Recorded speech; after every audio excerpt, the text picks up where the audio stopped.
Grabe yung antok ko ngayon, grabe, di makaya, talagang gaganon yung mga pikit mata, pili-pili, ano yung ganito ba, yung anong tawag nito, hindi ko alam anong tawag yan.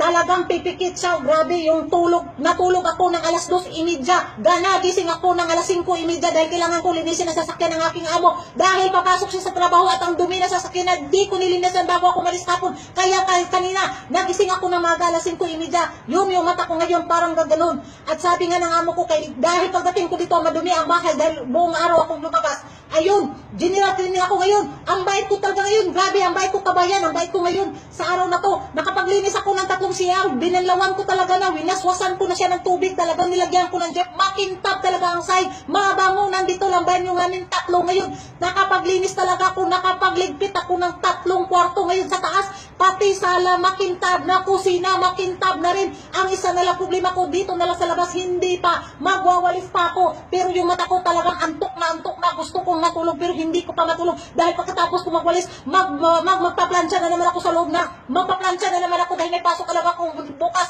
Kailangan ko plansyahin yung mga uniform niya. Ayun, yung mata ko dahil talagang gaganon yung mata ko sa antok. Grabe.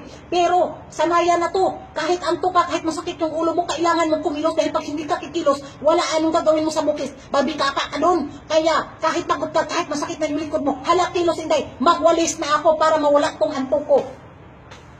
Diha na mo.